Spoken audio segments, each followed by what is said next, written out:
안녕하세요. 자전거 여행 TV의 플랜링스입니다. 홋카이도 풀패킹 자전거 여행 네 번째 영상 시작하겠습니다. 레분섬 캠핑장에 새벽이 밝아 8시간 트레킹 코스를 향해 출발했습니다. 내일 태풍이 영향권에 들어가기 때문에 오늘 섬을 나가지 않으면 여러 날 섬에 갇힐 수 있습니다.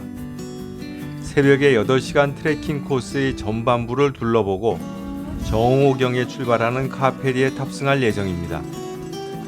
오전 9시까지 트레킹을 마치고 10시에 캠핑장을 출발해서 카페리 터미널로 이동할 예정입니다. 아직 자전거 여행 TV를 구독하지 않으신 분은 구독과 알림 설정 부탁드립니다. 레분섬에는 캠핑장이 두 곳 있습니다.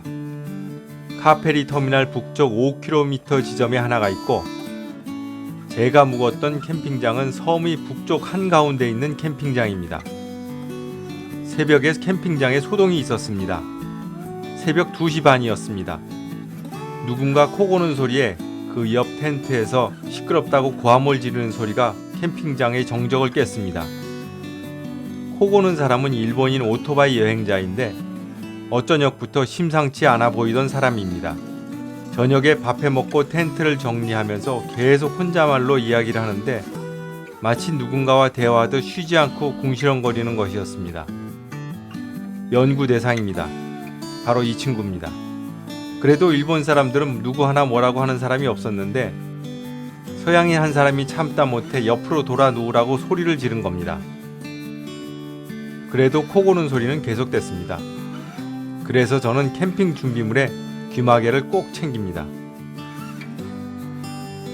트레킹 코스는 광활한 산림을 천천히 올라가서 능선을 따라 펼쳐집니다. 캠핑장에서부터 트레킹 코스 입구까지 도로 표시가 제가 생각한 것만큼 자주 나오지 않아서 이 길이 맞나 싶었습니다. 제가 워낙 이른 시간에 출발해서 트레킹 코스는 저 혼자 독차지했습니다. 한적한 산능선을 따라 2시간여 가다가 돌아왔습니다. 제가 다녀온 구간은 푸른 초원을 따라 한가로이 거닐 수 있는 그런 코스였습니다.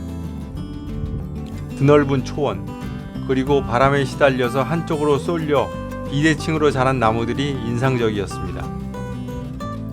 제가 레분섬에 들어오게 된 것은 단백질님의 강력한 추천이 있었기 때문입니다. 애석하게도 태풍이 올라오고 있어 8시간 코스를 끝까지 다 둘러보지 못했습니다. 지금 보시는 사진은 단백질님께서 제가 가보지 못한 트레킹 코스의 나머지 느낌을 받아보라고 제공해준 사진입니다. 트레킹 코스 후반으로 가면 가파른 비탈길을 통해 서쪽 해안으로 내려가는 코스가 있다고 합니다. 초입 부분하고는 또 다른 다양한 경치를 볼 수 있습니다. 여기를 다녀가면 이곳이 세상에 알려져서 많은 사람들이 찾아오고 그래서 아름다운 이곳의 현재 상태가 훼손되면 어쩌나 걱정을 한다고 합니다. 언젠가 다시 기회를 만들어 8시간 코스를 전부 돌아볼 수 있는 날이 올까요? 우리 한번 단체로 갈까요? 캠핑장에 9시에 복귀할 계획이었으나 마음이 급해서 8시 조금 지나 복귀했습니다. 텐트를 접고 철수를 준비하여 카페리 부두로 향합니다. 카페리 부두로 돌아오는 경로는 어제 올라온 언덕을 피해 해안길로 돌아가는 코스를 택했습니다. 아름다운 바닷가 경치를 감상할 수 있었습니다. 한 번 가본 길보다는 새로운 길이 여행의 목적에 맞는 것 같습니다. 오늘 출도하면 와카나이 근방 캠핑장에서 1박하고 그 다음날 도착하는 캠핑장에서 태풍이 지나가기를 기다리며 이틀을 보낼 예정입니다. 오늘의 캠핑장 후레아이 공원 캠핑장에 도착했습니다. 캠핑장 여건이 이제껏 어느 캠핑장보다 좋았습니다. 샤워 시설도 무료이고 게이트볼 휴게실에서 저녁 9시까지 TV 시청 및 휴식이 가능하고 잔디밭도 좋았습니다. 코인 세탁기가 있어서 세탁을 했습니다.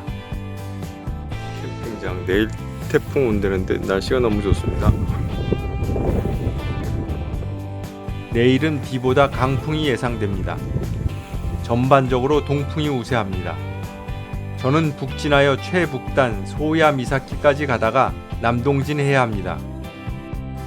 가는 도중에 앞바람과 옆바람에 시달릴 것이 예상됩니다. 내일은 가능한 멀리 남동 방향으로 진행해서 안전한 캠핑장을 찾아 태풍이 지날 때까지 이틀을 보낼 예정입니다. 캠핑장을 6시 10분에 출발하여 홋카이도 최북단 소야곳에 8시 40분에 도착했습니다. 24km를 2시간 반 만에 도착한 겁니다. 바람이 얼마나 심했는지 자전거를 바람 방향으로 기울여서 타야 할 정도로 옆에서 바람이 많이 불었습니다. 차량 통행이 적어서 그나마 다행이었습니다. 바람이 강하니 체온 손실도 많았습니다. 현지 온도 섭씨 18도였습니다.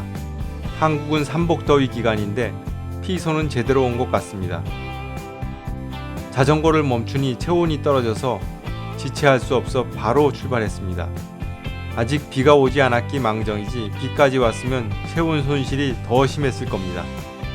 소야곳을 지나고 동남쪽을 향하니 바람이 다소 약해졌습니다.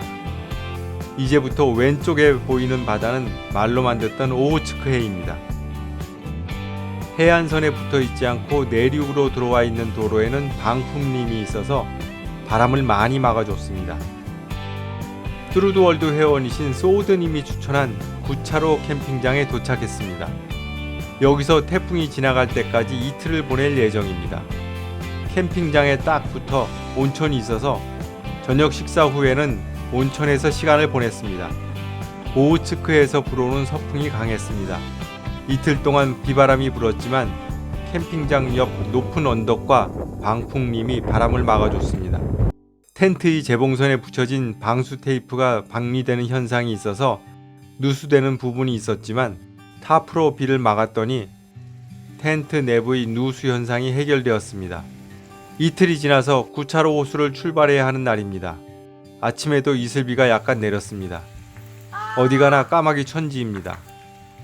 짐을 옮기는 동안 자전거 옆에 잠시 쓰레기 봉투를 매달아 두었더니 까마귀들이 소지품 검사를 했습니다. 홋카이도에 들어와 두 번째로 실시하는 우중철수입니다. 텐트 안에서 패니어를 정리하여 개수대 공간으로 짐을 옮깁니다. 그리고는 개수도 공간에서 비에 젖은 텐트를 둘둘 말아 렉팩에 넣습니다. 신발에 빗물이 튀어들어가 양말이 젖는 게 싫어서 이렇게 공사를 했습니다. 윈디 앱을 보고 예측했던 대로 기상은 점차 좋아졌습니다.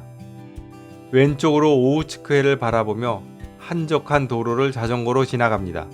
이틀을 온천에서 충분히 쉬었더니 몸 상태도 좋아진 것 같습니다.